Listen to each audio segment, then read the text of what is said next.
La Voz de América presenta.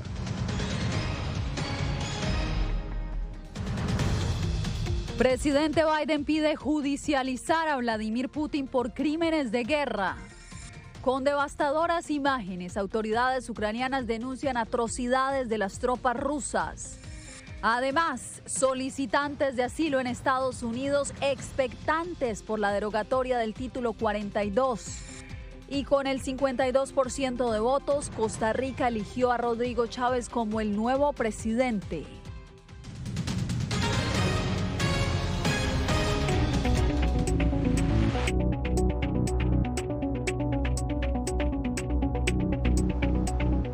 Bienvenidos desde Washington. Comienzan las noticias en El Mundo al Día. La indignación mundial generada por las imágenes de cuerpos atados y tirados en las calles de ciudades ucranianas que estaban bajo el control de tropas rusas llevaron al presidente Joe Biden este lunes a pedir la judicialización del presidente Vladimir Putin por crímenes de guerra. Jorge Agobián consultó a una experta sobre qué tan factible sería este proceso. El presidente Joe Biden abogó este lunes por un juicio criminal contra el líder ruso Vladimir Putin. Él es un criminal de guerra, pero tenemos que recopilar la información. Tenemos que seguir proporcionando a Ucrania las armas que necesita para continuar la lucha. Y tenemos que recopilar todos los detalles para que esto pueda ser un juicio real por crímenes de guerra. Esta persona es brutal. La Casa Blanca ha establecido que compartirá su evidencia con investigaciones internacionales, a pesar de que no forma parte de la Corte Penal Internacional. De acuerdo con la politóloga Jessica Trisco, otros organismos podrían llevar a cabo la pesquisa y enfrentarían obstáculos respectivos, como la Corte Internacional de Justicia u otros mecanismos locales de derechos humanos dentro de Ucrania y Europa. Si la Corte Internacional de Justicia fallara en contra de Putin, el Consejo de Seguridad de la ONU sería responsable de hacerlo cumplir, pero un inminente veto de Rusia eclipsaría ese proceso. En la Corte Penal Internacional también hay trabas, explica la experta. Para enjuiciar realmente a una persona, esa persona debe ser entregada al Tribunal de la Haya, y es muy poco probable que Vladimir Putin se rindiera voluntariamente a la Corte. Primero, porque Rusia se retiró del organismo en 2016. Y segundo, porque el tribunal no tiene su propia fuerza policial, por lo que el arresto de un presunto sospechoso dependería de otros estados. El presidente ucraniano acusó a las fuerzas rusas de cometer genocidio, una definición de la que Biden se mantuvo distante. No, creo que son crímenes de guerra. Moscú, por su parte, defiende su incursión militar en Ucrania y no se ha responsabilizado por la muerte de civiles. Jorge Agobián, Voz de América, Washington. Y así como lo vimos, el presidente Volodymyr Zelensky calificó de genocidio las acciones de las tropas rusas que dejaron más de 400 cuerpos de civiles esparcidos en las afueras de la capital ucraniana. El mandatario pidió acciones más estrictas a Occidente. Laura Sepúlveda nos hace el recuento. Estamos luchando por paz y nos la merecemos, aseguró el presidente ucraniano al reiterar la urgencia de avanzar en diálogos con Rusia para el fin del conflicto. Es muy difícil hacer negociaciones cuando ves lo que hicieron aquí. El mandatario se pronunció tras visitar Bucha, una ciudad a las afueras de Kiev en la que cientos de civiles fueron hallados con sus manos atadas detrás de su espalda y asesinados. Todos los días encontramos personas en barriles, cuevas, estranguladas, torturadas. Creo que necesitan pensar más rápido si tienen un cerebro para pensar. Rusia niega cualquier responsabilidad sobre la masacre y dice que fue una escena armada después de que sus tropas se retiraran del lugar y promovida por Occidente.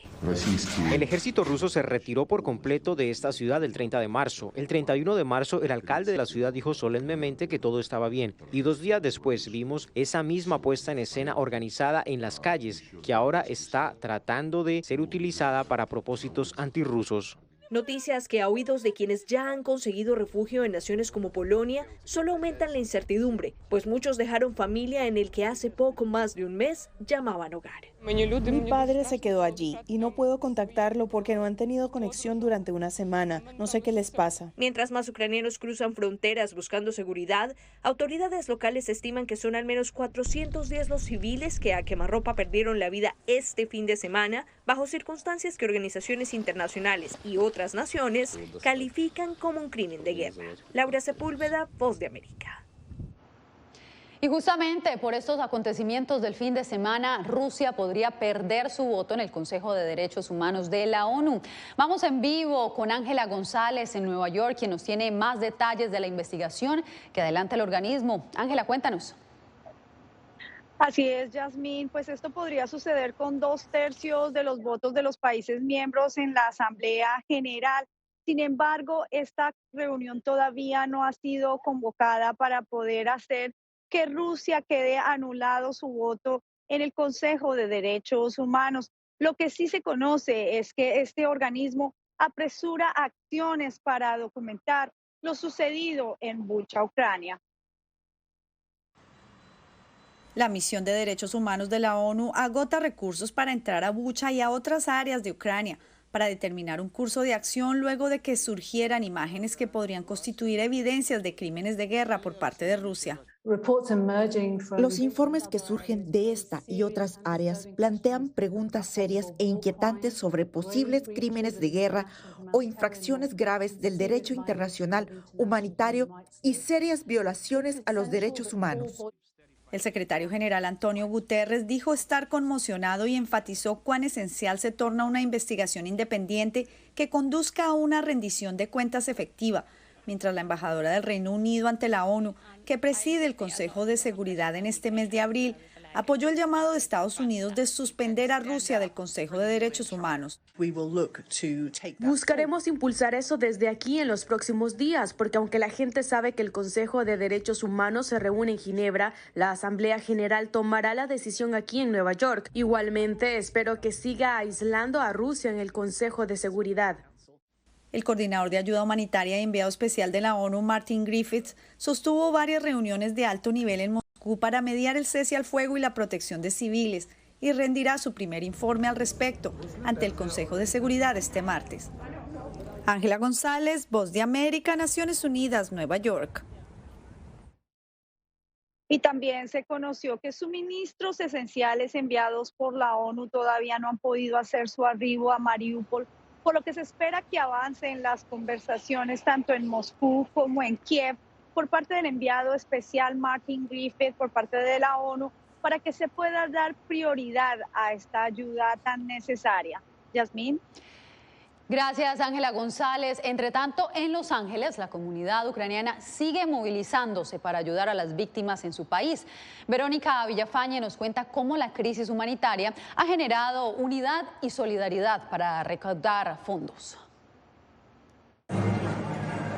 Cientos de personas acudieron al Centro Cultural Ucraniano de Los Ángeles, donde se realizó un bazar artesanal de Pascuas para recaudar fondos. Daria Tchaikovsky, la presidenta del Centro de Arte Ucraniano, agradeció el inmenso apoyo de los vendedores, voluntarios y el público, cuyos donativos serán destinados para ayudar a Ucrania. Van a recibir una ambulancia. Necesitan ayuda para hospitales, orfanatos. Hay tanto que necesitan allí. Y para los inmigrantes que están llegando a Estados Unidos, reubicación, encontrar alojamiento. El nivel de ayuda es abrumador. Para Tchaikovsky, la situación evoca tristes recuerdos de su infancia cuando su familia, huyendo de los nazis y los soviéticos, abandonó Ucrania. ¡Qué tragedia! ¿Se verán alguna vez las familias separadas? Expositores contribuyeron artesanías de todo tipo, vestidos tradicionales, ropa, flores y otros objetos en los colores de Ucrania. Ucrania está pasando por un mal momento y debemos apoyarlo. Miembros de la comunidad ucraniana en Los Ángeles dicen que seguirán haciendo eventos de recaudación de fondos como este para ayudar al pueblo de Ucrania adentro y fuera del país. Como a Petro Kovalchuk y su familia, refugiados que llegaron a Estados Unidos cruzando la frontera por Tijuana a mediados de marzo.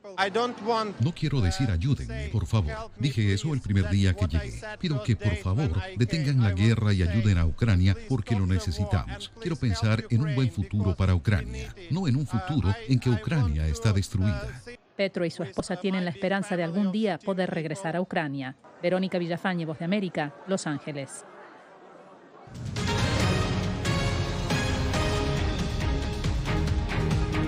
Miles de ucranianos siguen llegando a la frontera sur de los Estados Unidos. Allí han establecido un campamento improvisado a solo metros de la garita migratoria de Tijuana. Nuestra enviada especial a la frontera, Celia Mendoza, nos tiene más detalles. Celia, cuéntanos cómo están manejando las autoridades mexicanas la ola de migrantes refugiados ucranianos.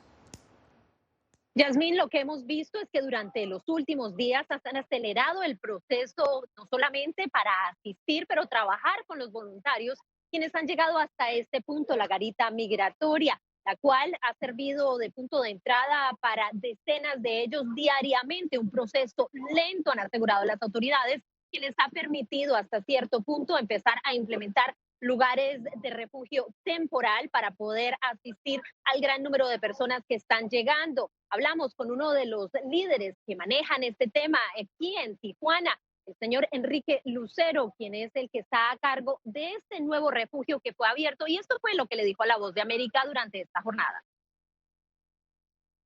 Habilitamos esta unidad para los nuevos ciudadanos ucranianos que estén llegando a la ciudad, lleguen a este punto, se instalen allí y después pasen a la garita cuando les toque su turno para ingresar a Estados Unidos. Más o menos tiene una ocupación de 400 hasta 500 personas, se puede extender, y ahí van a tener regaderas, alimentos y también internet, vigilancia de la policía municipal. Celia, justamente a esta situación se suma que el título 42 será eliminado a finales de mayo por decisión de la administración Biden. ¿Cómo se están preparando las autoridades de ambos lados de la frontera?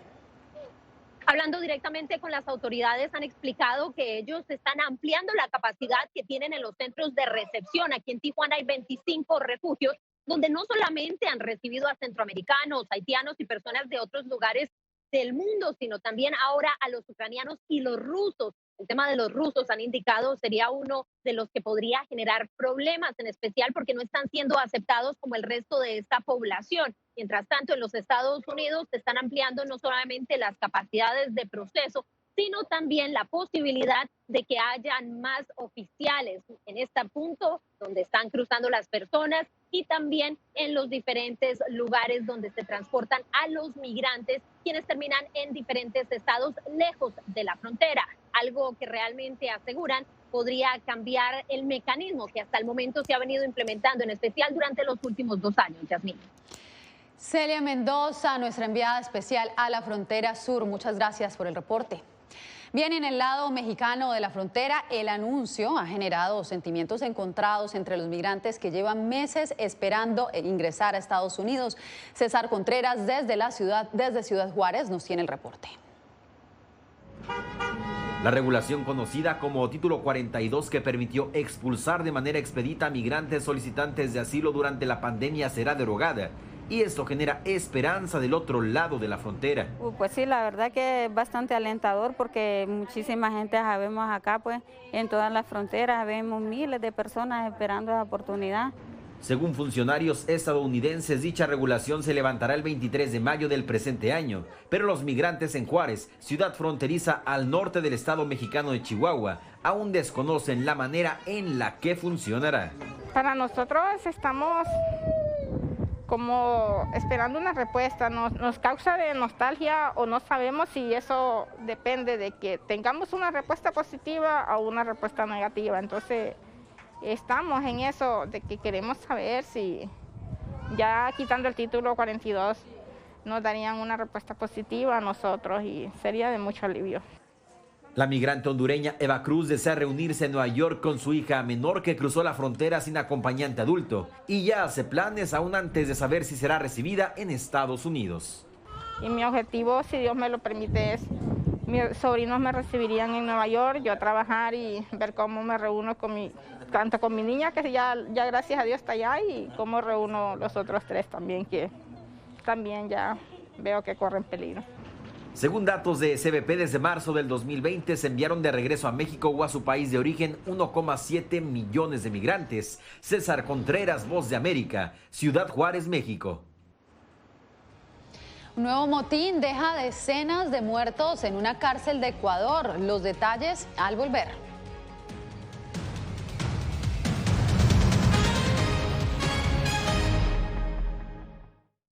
El 24 de febrero cambió la vida de millones de ucranianos. La invasión de Rusia a Ucrania puso sus vidas en pausa. Mujeres, ancianos y miles de niños huyen cada minuto del país. Con Celia Mendoza y Julia Riera, La Voz de América documenta desde Polonia esta crisis humanitaria sin precedentes en Europa desde la Segunda Guerra Mundial. Vidas en Pausa. Encuéntralo en vozdeamerica.com.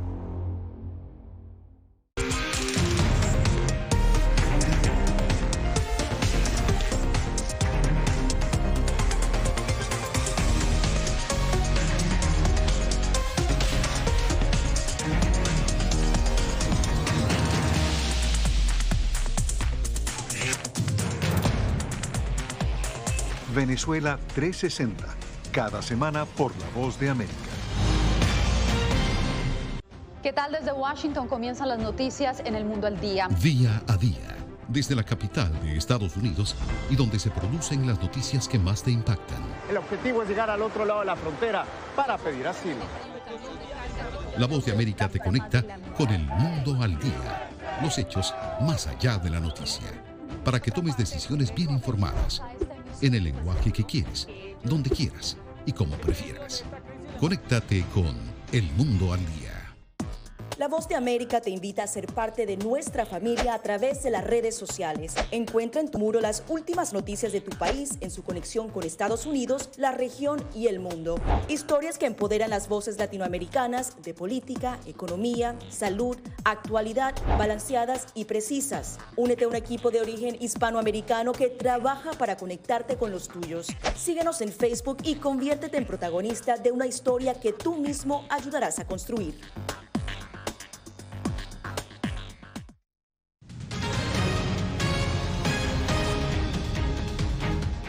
Costa Rica eligió nuevo presidente. Rodrigo Chávez obtuvo la victoria con más del 52% frente al 47% de su opositor José María Figueres. Donaldo Hernández con el informe.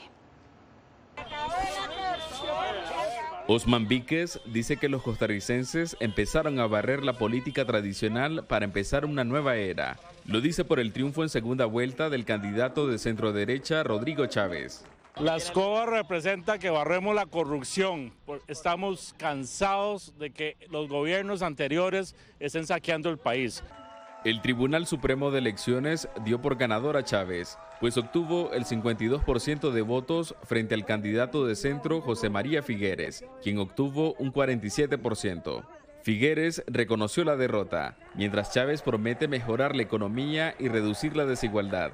Yo me he comprometido y me empeñaré en impulsar profundos y positivos cambios en la forma de gobernar Costa Rica. La abstención fue la más grande de la historia moderna, al alcanzar un 57%. Pero los ciudadanos que votaron por Chávez creen que está capacitado para gobernar el país centroamericano, pues tiene un doctorado en economía. Es una persona de trayectoria, una persona que sabe de finanzas públicas. Queremos nuevas propuestas para sacar adelante nuestro país, nuestra economía y todas las instituciones. Es también un rompimiento importante, me parece, de la política tradicional. El presidente saliente Carlos Alvarado fue el primero en felicitar a Rodrigo Chávez, a quien le pidió trabajar en una transición ordenada. Chávez asumirá su mandato el 8 de mayo y gobernará hasta 2026. Donaldo Hernández, Voz de América, San José. Una nueva masacre se registró en una cárcel de Ecuador, esta vez en la ciudad de Cuenca, donde enfrentamientos entre reclusos del centro penitenciario dejaron al menos 20 fallecidos y una decena de heridos. Néstor Aguilera con el reporte. Son los gritos de personas privadas de su libertad solicitando desesperadamente ayuda luego de un motín registrado el fin de semana en el Centro de Privación de la Libertad de Turi, en Cuenca, localizada a unos 480 kilómetros de Quito.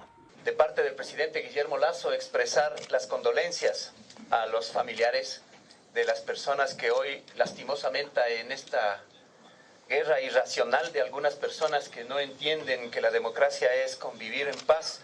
Con el paso de las horas, tras confirmarse oficialmente el motín, el número de privados de la libertad asesinados dentro de la cárcel aumentó rápidamente. Hay gente inocente, hay gente que está pagando injustamente. Para el abogado constitucionalista Mauro Andino, la nueva masacre, producto de enfrentamientos entre bandas locales, evidencia la inacción y la ausencia absoluta del Estado. Lo primero que deberíamos preguntarnos es, quién ingresa y cómo ingresan las armas que sirven para la ejecución y el asesinato de cientos o de decenas de privados de libertad. Lo segundo, ¿qué políticas públicas ha diseñado y ejecutado el gobierno nacional para garantizar la rehabilitación de los PPLs? El pasado 17 de marzo, la CIDH publicó el informe denominado Situación de personas privadas de libertad en Ecuador, en el que identifica la ausencia de control efectivo del Estado en los centros donde ocurrieron los hechos más graves, lo que habría derivado que en la práctica el control intracarcelario esté a cargo de las propias personas detenidas. Néstor Aguilera, Voz de América, Quito. Ya regresamos al Mundo al Día con la decisión del Senado estadounidense sobre la nominada a la Corte Suprema.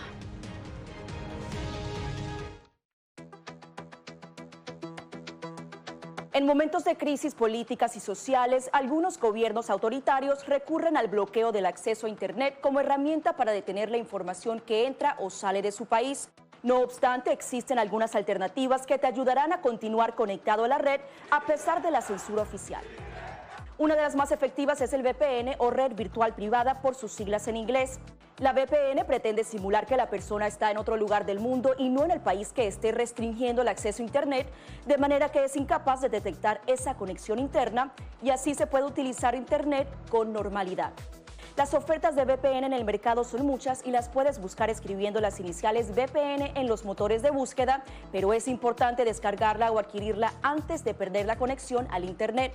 Aquí te ofrecemos algunas opciones.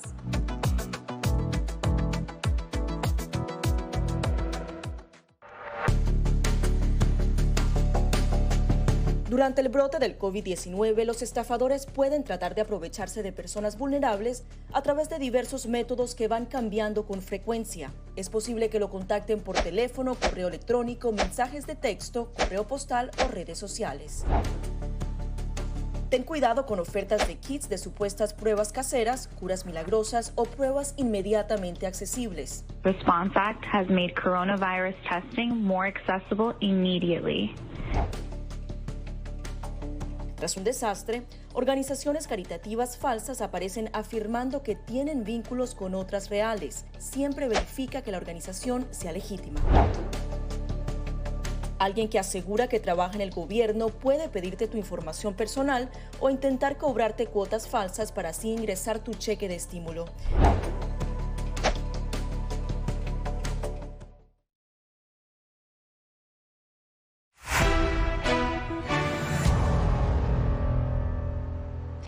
Negociadores en el Senado alcanzaron un acuerdo para que el Congreso apruebe un paquete de estímulo al COVID-19 por $10.000 millones.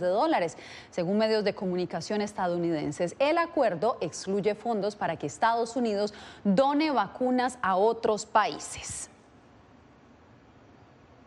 Bien, en otra información, el Senado estadounidense ya votó la postulación de Ketanji Brown Jackson, la nominada por el presidente Biden a conformar la Corte Suprema de Justicia. De confirmarse, Jackson sería la primera mujer afrodescendiente en llegar al máximo tribunal. Jacopo Luzzi, gracias por acompañarnos en estudio el día de hoy. Cuéntanos cómo quedó la votación. Yasmín, la jueza nominada para la Corte Suprema, Ketanji Brown Jackson, enfrentó este lunes su primer obstáculo en el Senado con el Comité Judicial, que llegó a un punto muerto de 11 votos. Este impasse en la confirmación se debe a los senadores republicanos, quienes se opusieron categóricamente a esta nominación. Ahora el empate obligará esta nominación a irse al Pleno del Senado, pero Jackson sigue en camino en esta nominación porque los demócratas tienen la mayoría simple en el Senado. Entonces, simplemente con 51 votos podría ser esta nueva jueza de la Corte Suprema. Por ahora quedaron 11 entonces la votación. Así es. Muchas gracias, Jacopo Luzzi, por acompañarnos en estudio. Muchas gracias. Ahora nos vamos a comerciales porque al volver, una producción televisiva con talento latinoamericano aborda aspectos poco conocidos de la Iglesia Católica. Les contamos de qué se trata cuando regresemos.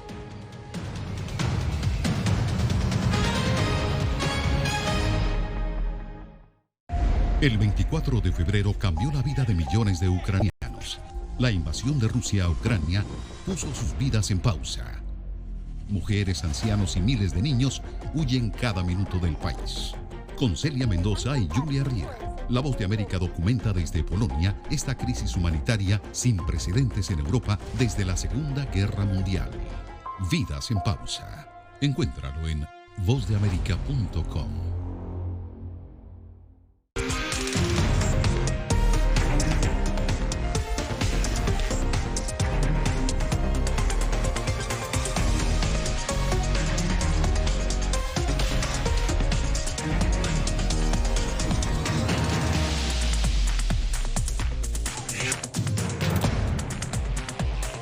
Venezuela 360, cada semana por La Voz de América.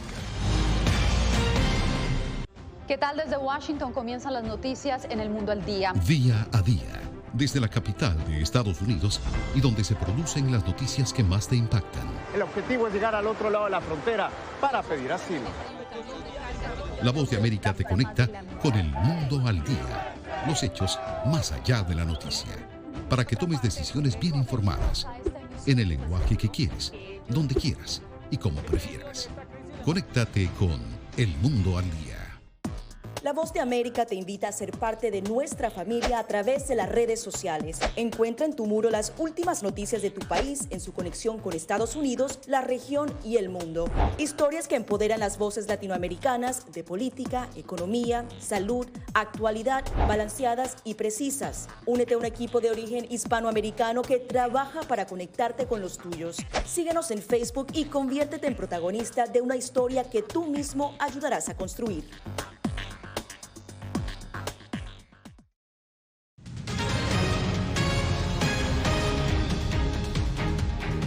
¿Sabía usted que aún se practican exorcismos y que la Iglesia Católica tiene un proceso para verificar milagros? Pues bien, una nueva serie televisiva descubre el lado más desconocido de las altas esferas eclesiásticas. La producción fue realizada en español y con actores latinoamericanos. Anthony Belchi nos cuenta. El actor mexicano Miguel Rodarte forma parte del elenco de Los Enviados, una serie que se adentra en los secretos de la Iglesia Católica y sus aspectos más desconocidos, como los exorcismos que hoy en día siguen practicando algunos sacerdotes o la verificación de milagros antes de beatificar a alguna persona. Hasta el Vaticano está involucrado en querer saber y entender ese universo que muchas veces nos parece como prohibido. Rodarte, que comparte cartel con otros reconocidos actores como Miguel Ángel Silvestre o Luis Gerardo Méndez, admite que realizar una producción de este tipo puede llegar a ser contraproducente, especialmente porque en la serie se tocan temas polémicos y porque va dirigida a un público hispano que mayoritariamente continúa siendo muy devoto. Él asegura que no es una crítica feroz a las altas esferas eclesiásticas. La serie no es un ataque directo a la iglesia, o sea, no es que quiera, no es contestataria ni quiere probar ningún punto con relación a las creencias, ni a la fe, ni a la iglesia. El mexicano, conocido por sus papeles en varias comedias de éxito en América Latina, asegura que es tan difícil hacer reír a la gente como mantener en vilo al público en una serie de suspense como esta. Asegura que es una carrera de fondo para los actores. Hacer reír no es nada fácil. También tiene que tener como una línea muy precisa en cuanto a muchos elementos, pero sobre todo un tema de tiempos, de ritmo, de timing, ¿no? Que le llaman. El suspenso es igual. Rodarte confía en que su trabajo en Los Enviados, ya disponible en Paramount Plus en América Latina y en Estados Unidos, consiga el respaldo del público hispano. Anthony Belchi, Voz de América, Miami. Bien, historias como la que acabamos de ver y mucho más, ustedes lo pueden encontrar en nuestro portal web vozdeamerica.com. Síganos en nuestras redes sociales en Facebook, Instagram, Twitter y YouTube como @vozdeamerica. Bien, y un pequeño peludo se ha robado el corazón de las fuerzas militares ucranianas por colaborar en el rastreo de artefactos explosivos dejados por las tropas rusas que permanecieron en el norte de ese país. Los servicios de emergencia de Ucrania difundieron este video que ustedes están viendo en pantalla, que muestra al pequeño perrito mientras acompaña a la unidad de desminado de Chernóbil. Hasta ahora no se conoce el nombre del pequeño, lo que sí se sabe es su contribución en el apoyo a los ucranianos que siguen defendiéndose del ataque de Moscú. Bien, y de esta manera llegamos al final de esta emisión. Gracias por acompañarnos en El Mundo al Día. Recuerde que la cita es mañana.